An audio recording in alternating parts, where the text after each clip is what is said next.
Welcome to the Shepherd's Chapel. Welcome to this family Bible study hour. We're ready to get back into our Father's Word, Book of Judges. Probably the thing our Father wants you to learn from the Book of Judges is that inasmuch as there were 13 of them, that He would use whomever He chose to work through to lead Israel, but it was God that actually was doing it. Let's not take any credit away from, well, we'll take like Jephthah. He still had to be a man of valor, meaning he had to have the brass to step up to the rail, okay? The same way with Deborah, the woman he chose. And then the handicapped fellow. He can just use whomever he chooses because God is actually leading. And this is what God wanted his children to accept, was the fact that he is king. He is our Father. He is in control. You don't need a man king when you already serve the King of Kings. So that's the point our Father wishes to make. And as soon as we conclude the Judges, we'll find out, yeah, he's going to give them a king, all right. And who did they draw? Saul. He wasn't very good. And finally it would come down to David, and finally we would have the King of Kings through the lineage of David, and his father wanted in the first place. But I suppose children have difficulty in learning lessons. So that being the lesson, Jephthah has just returned from defeating the Amorites. And we know concerning his daughter that he had to dedicate her to the Lord, to serve the Lord the rest of her days, which there's no problem with that, inasmuch as there would be a boy child even before he was born that would be dedicated likewise. We'll be coming to him soon after this book would conclude. Chapter 12, verse 1, a word of wisdom from our Father, and it reads, "And the men of Ephraim gathered themselves together, and went northward, and said unto Jephthah, Wherefore passest thou over to fight against the children of Ammon, and didst not call us to go with thee?" Question. "We will burn thine house upon thee with fire." Now, this is kind of the same thing that happened to Gideon, not exactly in as much as Gideon was able to boast with them a little bit and salve their feelings, but Jephthah had asked Ephraim. See, Ephraim was struggling to be the tribe that would lead Israel, okay? There's jealousy involved here. And, I mean, here we've got Jephthah from a Gileadite. Who's that? They have no name, no position, such as Ephraim and Manasseh. But yet God used Jephthah, who was even, as some would say, an illegitimate child. I doubt that, but in my mind he isn't, but the Word says he is. So again, God's showing you, I can use whomever I choose. The same way he's saying to Ephraim and Manasseh, hey, if I win the battle anyway, if I want to take this hero, which valor, and it translates from the Hebrew hero into English, if I want to use him, even if he is illegitimate, I'll use him because he's a man of God. Okay, that's the underlying message, but Ephraim is upset, jealous, wants to be used, wants to serve God. And inasmuch as this man of valor has defeated the enemy, now they're going to kill him. That's good old buddy stuff. Verse 2. "And Jephthah said unto them, I and my people were at great strife with the children of Ammon. And when I called you, you delivered me not out of their hands." You didn't lift a hand to help me. Now, it isn't mentioned in chapter 11, and probably the reason that is when he called, they didn't even respond. Probably too busy trying to be big-time leaders, okay? Verse 3. And when I saw that ye delivered me not, when I observed you weren't coming, I put my life in my hands. I took over with my own soul and passed over against the children of Ammon and the Lord. All in uppercase, meaning Yahweh, delivered them into my hand. Wherefore then are ye come up unto me this day to fight against me? In other words, number one, the Ephraimites didn't mention the Lord. Jephthah is even giving credit to the Lord for what had been accomplished, and rightly so, because it was the Lord that accomplished it. And naturally, not to take away from Jephthah now. He was a man of valor, he was a good leader. Probably because God had given him the gift to start with. We owe everything to our Father. But though give credit, a servant is worthy of his hire, that is to say respect for respect. You have to respect him for that. But don't do as many people by taking your eyes off God that caused it to happen in the first place to our betterment, to our success. That's the whole lesson. God did it. Verse 4. Then Jephthah gathered together all the men of Gilead and fought with Ephraim. Do you know why? And the men of Gilead smote Ephraim because they said, this is what triggered it, listen carefully. Ye Gileadites are fugitives of Ephraim among the Ephraimites and among the Manassites. In other words, fugitives meaning they're strays, misfits, it's an insult. All you are is little outcasts from the tribe of Ephraim and Manasseh in the first place.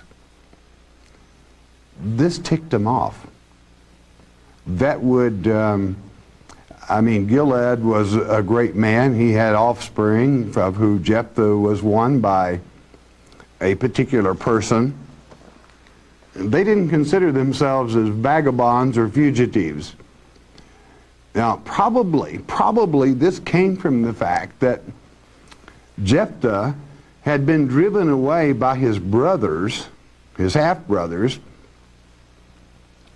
before the conflict began. And he had to take with him people that were poor, probably bankrupt, down and outers. They're drawn to leadership, and they went with him. And that's probably where this saying originated from, but they had called him back and put all of the Gileadites under his control. Verse 5. And the Gileadites took the passages of Jordan before the Ephraimites, and it was so that when those Ephraimites which were escaped said, let me go over, that the men of Gilead said unto him, art thou an Ephraimite? If he said, nay, verse 6, then said they unto him, say now Shibboleth. And he said, Sibboleth, for he could not frame to pronounce it right. And then they took him and slew him at the passages of Jordan. And there fell at that time of the Ephraimites 42,000. And what you want to do, don't, as you have noticed the numbers we've corrected before because simply people misreading. You know from Numbers chapter 26 along about verse 37, there were only 32,000 of the Ephraimites to begin with. So what this is saying, there were 42,000, meaning there were 2,040 of the Ephraimites slaughtered that day. Only 2,040, all right, the way we would count it today. How did they detect where they were from? By the way they pronounced the word stream. Stream, or it could be flood, but let's just, for simplification, and it is accurate, they would say the word stream for us. and they could tell by their drawl whether they were an Ephraimite or were not. It would be in other words, they didn't use shfin, they used shmak in the Hebrew, which in the English, let's get us an equivalent. In other words, shwin is SH, shamak is S. In other words, they couldn't pronounce the shfin, SH. They simply said S, sib, rather than ship. And their lingo, it would be just like today, well, let's take our own border patrol that stands watch at the borders of the United States of America.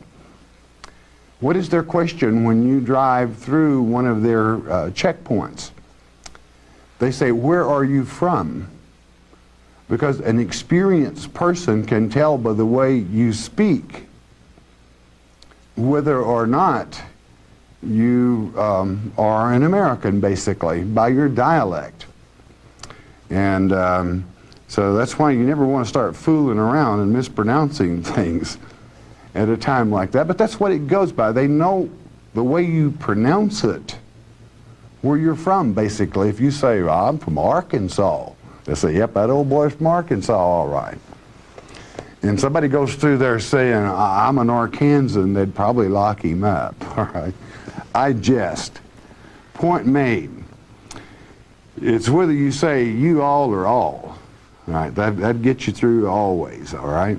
So again, the difference in pronouncing shfin and shemek in the Hebrew. Verse 7. And Jephthah judged Israel 6 years. Then died Jephthah the Gilite and was buried in one of the cities of Gilead. His city, so to speak. Why? He was the ruler there. Now you're going to have in the remainder of the chapter a quick succession and probably failures as judges, because it would seem that things, though it is not written, that things basically deteriorate. Let's check it out. So this ends the reign of Jephthah, which to me is very rewarding. Back to the basic point, God uses whomever he will. Verse 8, and after him Abzan of Bethlehem judged Israel. Now, of course, Bethlehem would be down near in Judah's country, so we begin to see the rule spreading. And he had 30 sons and 30 daughters, whom he sent abroad, and took in 30 daughters from abroad for his sons, and he judged Israel 7 years. Then died Abzan, and was buried at Bethlehem. Now, for one that is familiar with God's law, you would know and understand why God would be unhappy with him. It is a strict order in the law in many, many places. Ye shall not take of their daughters to your sons, nor give your daughters to their sons for wife, speaking of abroad. So I'm sure God was, he only ruled, what was it, 8 years? Well, that's kind of 7 years rather. That's a little understandable, isn't it? Is it not, when you're familiar with the law? And after him, Elon. Now, Elon means oak. We've probably got us a pretty solid character here of some way. A Zebulonite judged Israel, and he judged Israel 10 years. We kind of see the tribes jumping around here from Zebulun to and Elon the Zebulonite died and was buried in Ajalon in the country of Zebulun. Not much said about him. Probably because, why? He didn't do much. If you serve God, it is recorded. If you don't, it isn't. That's all the record that he left. 13. And after him, Abdon, meaning servile, the son of Hillel, a Pirathonite, judged Israel. Pirathonite means princely, so they probably really put on the dog for the folks, 14. And he had 40 sons and 30 nephews that rode on 70 ass colts, and he judged Israel 8 years. And it seemed like about all he did was produce ancestors. There's really not much said, okay? We continue, though. And Abdon, the son of Hillel, the Pirathonite, died and was buried in Pirathon in the land of Ephraim in the mount of the Amalekites. And there you have it. We have 13 judges. That completes 12 of them. We've got one to go. And that one will be Samson. Let's lay just a little groundwork before we get to Samson. Samson, number one, would be a child born to barren parents. That is to say, anytime you see this, it's a very special child. I would say look at Abraham and Sarah with the birth of Isaac. Let's look at Elizabeth and John, the mother of John the Baptist. Well, and look at Christ. Anytime that you have a situation of that, it is a special child. So, Samson will not lead an army. Samson is an army. Now, this is God showing you what he can do with man if man will submit. God will dedicate this child himself. There will be no choice other than the choice of disobeying totally, left to the parents or the child. God will give the orders before the child parts the womb. Samson is the army. Samson does it, he defeats the Philistines alone, though it will take his life ultimately. So again, God getting the point across. God will use whomever he will, but he doesn't really need anyone. Before, we've had brave men like Jephthah that led an army and accomplished what he did. Samson doesn't need an army. Why? God decreed it.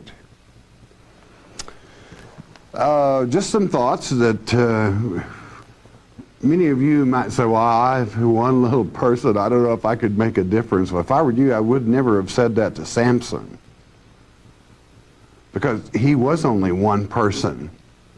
And God is showing you that one person can, with God, can make a difference. And don't you ever forget it. Chapter 13, verse 1. And the children of Israel did evil again in the sight of the Lord, what's new. And the Lord delivered them into the hand of the Philistines 40 years. This would be the longest, one of the longest suppressions. And of course, 40 being probation, boy, do they need it. And with that last little string of judges, though we should not judge ourselves, it would seem they didn't do much judging. There was no discipline to that was necessary. Though they had enough leaders within family alone to have served God. But this is the longest captivity through the times of the judges, basically. Okay, just bear that in mind. Verse 2. And there was a certain man of Zorah, that means hornet, and the family of the Danites, here the tribe of Dan, whose name was Manoah, and that means rest. Okay, and his wife was barren and bare not.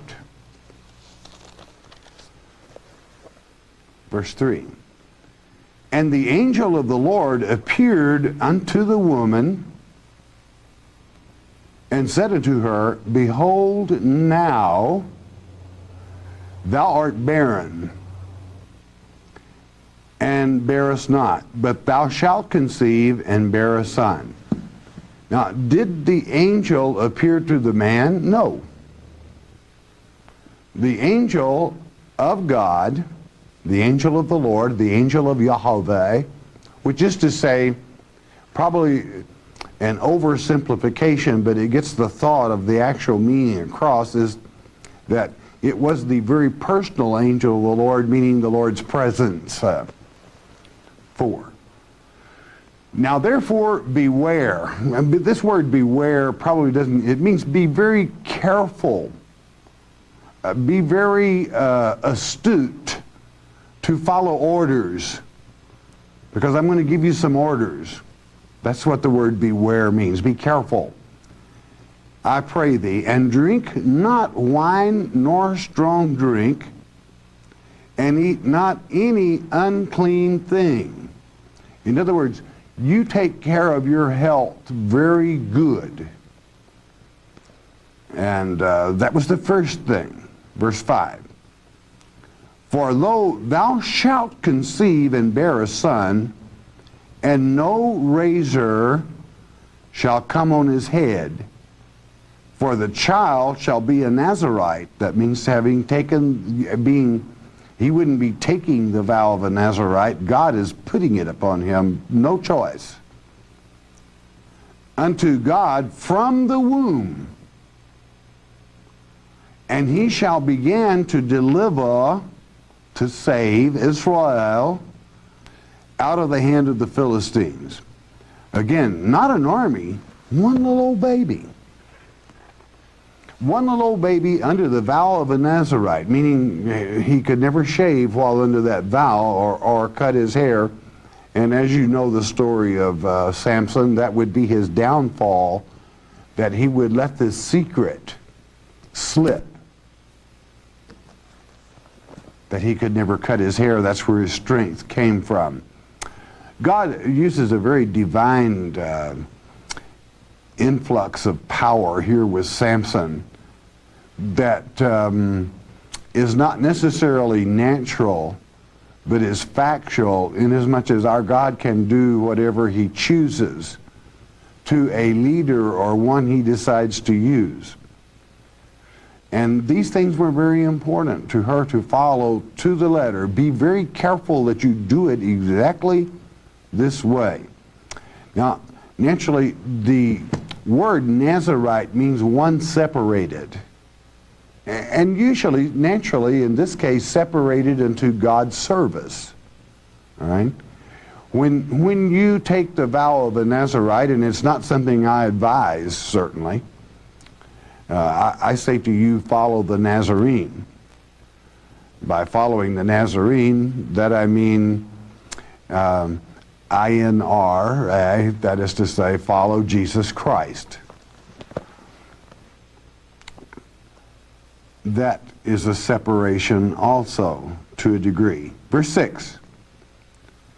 Then the woman came and told her husband, saying, A man of God came unto me, and his countenance was like the countenance of an angel of God. Very terrible. It should say it was awe-inspiring. That's what this word terrible qualifies in the manuscripts. But I asked him not whence he was, neither he me his name, neither told he me his name. In other words, I was so taken back, I forgot to ask who it was. I can't tell you who it was. But I know from his countenance, that shining, that brilliance, that he was an angel from God. Verse 7. But he said unto me, Behold, thou shalt conceive and bear a son. And now drink no wine nor strong drink, neither eat any unclean thing, for the child shall be a Nazarite to God from the womb to the day of his death. Now, what did she leave out? To you or I, she would have, in this modern language of today, and people's probably biblical illiteracy to know what the vow of a Nazarite consists of, she would have left out the hair and the razor. But when you say the vow of a Nazarite, you're saying he won't shave nor cut his hair, all right? So she didn't leave it out. Why wasn't it mentioned? Probably because it should be secret. For there within the covenant made with God will lie his strength. 8.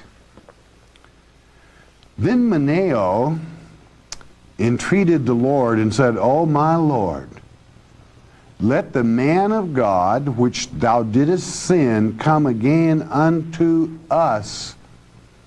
He didn't say me. Underline that in your mind. Us. And teach us, not me, not I, teach us what we shall do unto the child that shall be born. In other words, this shows what? Did he question the fact that his wife would conceive though she was barren? No. That wasn't his request. This shows the us believed, yes, we're going to have a child. But the question is, how do we as human beings prepare that child for whatever it is you have in store? How do we do it? What do you expect of us? 9. And God hearkened to the voice of Manoah, and the angel of God came again unto the woman. Now absorb that, take it in. Came to the woman as she sat in the field, but Manoah, her husband, was not with her. In other words, appeared to the woman. Why? Because it pertained to her. 10. And the woman made haste and ran and showed her husband and said unto him, Behold, the man hath appeared unto me that came unto me the other day. 11. And Manoah arose and went after his wife. I'm sure they were making tracks. And came to the man and said unto him, Art thou the man that spakest unto the woman? Question. And he said, I am. And of course, I am is the sacred name of Almighty God. Verse 12. Iyah. Verse 12. And Manoah said, Now let thy words come to pass. How, understand now, they're not doubting. That's important. They're not doubting. They want to know how. How shall we order or train the child? And how shall we do unto him? I suppose in a way we're saying here, what is his work and what should we train him for? Verse 13.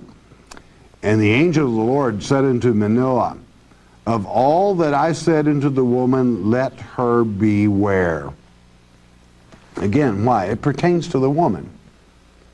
It's important that the woman eat what he said to eat, to drink what he said not to drink, that is to say, to beware of that, be careful that you don't, and so forth. 14. She may not eat of anything that cometh of the vine, neither let her drink wine or strong drink, nor eat any unclean thing. All, underline that in your mind, all that I commanded her, let her observe. In other words, again, it doesn't say cut his hair, but we know then the vow of a Nazarite, do we not? And the Lord expected the woman to retain that information, as he said, be very careful, hear me well, in other words. Let it sink into your mind. This is how you're going to do it. Again, this pertaining to the woman. 15. And Manoah said unto the angel of the Lord, I pray thee, let us detain thee until we shall have made ready a kid for thee. He realized that there was a gift needed to be passed to, an offering, so forth. 16. And the angel of the Lord said unto Manoah, though thou detain me, I will not eat of thy bread, and if thou wilt offer a burnt offering, thou must offer it unto the Lord, for Manoah knew not that he was an angel of the Lord. In other words, what the angel was making certain that this man knew was that if he had it was God, Yahweh, our Heavenly Father, that was accomplishing this miracle for he and his wife, and that if he were going to look at the angel as a man, not to give him the offering, but to give the offering to whom it belonged, Almighty God. Okay, you got that? Lock in with it. 17. And Manoah said unto the angel, and the angel of the Lord is the presence of the Lord, all right? And Manoah said unto the angel of the Lord, what is thy name? What then, that when thy sayings come to pass, we may do thee honor. We can give you the credit for it. 18. And the angel of the Lord said unto him, why askest thou thus after my name, seeing it is secret? Now it's important that you know this. You check it out in the Hebrew. Rather than the word secret, as we would say it in the English, it's wonderful. Many of you that have cross references, even your little old King James, will tell you that the word secret is wonderful. And then I want you to remember Isaiah chapter 9 verse 6, where it is written that Christ would call himself wonderful, that God is called wonderful, so that you know whose presence is there. It will assist you if you have trouble dealing with the angel of God being the presence of God. 19. So Manoah took a kid with a meat offering and offered it upon a rock unto the Lord. Correctly so. Not to the man, but to the Lord. And the angel did wondrously. There you got the name, okay? You got it? And Manoah and his wife looked on. What happened? 20. For it came to pass, when the flame went up toward heaven from off the altar, that the angel of the Lord ascended in the flame of the altar. In other words, and Manoah and his wife looked on it and fell on their faces to the ground. In other words, this documents what? That God's presence accepted the offering, that it was honored, that he was pleased with it. 21, but the angel of the Lord did not more appear to Manoah and to his wife. Then Manoah knew that he was an angel of the Lord.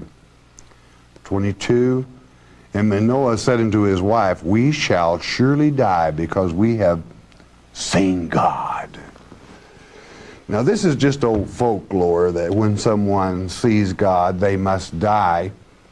When in reality it shows the ability of man in human form to be able to understand God and dimension, so to speak, for the simple reason God's presence can only be seen by man when he leaves the flesh.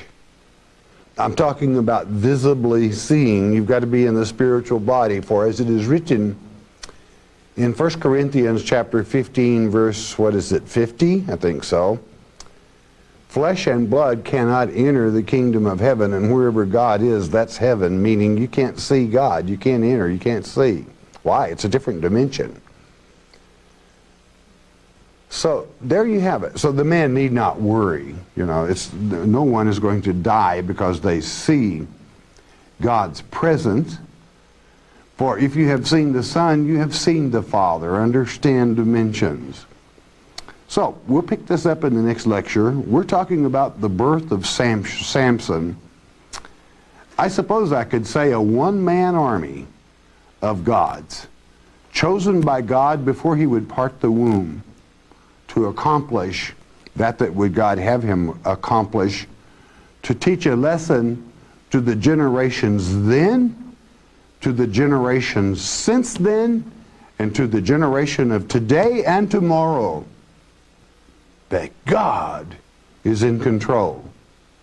You know something? Isn't it wonderful that with all that power and all that ability, he's your Father. I said, he's your Father. You're his child. And you're that close, that kinship. You're that near him. Is it no wonder that the reason he loves you, as I've said before, maybe not what you're doing, but he certainly loves you.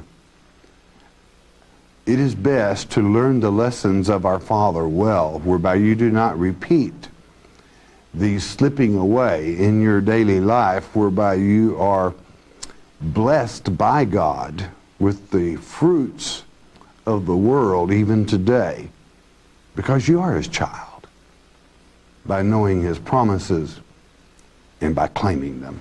All right, bless your hearts. Don't miss the next lecture. We'll complete this chapter. Listen a moment.